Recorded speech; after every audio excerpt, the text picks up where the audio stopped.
Hi friends, welcome back to our channel PSR. Good morning friends ఈ వీడియోలో మనం బాగేపల్లి మార్కెట్లో ఈరోజు టాప్ టమాటా ధరలు ఎంత పడుతున్నాయో తెలుసుకుందాము. నిన్నటికైతే తగ్గిందా పెరిగిందా ఈ వీడియోలో అయితే తెలుసుకుందాము. ఈరోజు అన్ని మార్కెట్లో అయితే టమాటా ధరలు అనేది స్లోగా నడుస్తున్నాయి. ఇంకా ఇక్కడ బాగేపల్లి మార్కెట్లో కూడా కొంచెం స్లోగానే ఉంది మార్కెట్ ధర.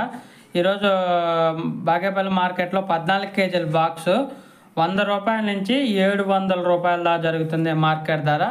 100 రూపీస్ టు 700 రూపీస్ దాకా అయితే జరుగుతుంది టాప్ ధర. ఇంకా అలాగే యావరేజ్ మార్కెట్ రైతులందరికీ ఎక్కువగా పడుతున్న ధరలు వచ్చేసి 300 రూపాయల నుంచి 600 రూపాయలు అయితే ఈ ధర అనేది ఎక్కువగా కొనసాగుతుంది. 300 రూపీస్ టు 600 రూపీస్ వరకు అయితే టాప్ ధర ఎక్కువగా కొనసాగుతుంది. ఇంకా అక్కడక్కడ మాత్రమే 1-2 లాట్లు 750 రూపాయల దాకా అయితే వెళ్ళింది బాగేపల్లి మార్కెట్లో. ఓకే ఫ్రెండ్స్, వీడియో నచ్చితే లైక్ చేయండి, షేర్ చేయండి, కామెంట్ పెట్టండి. అలాగే మన ఛానల్ కంటిన్యూగా ఫాలో అవ్వండి. Thank you for watching.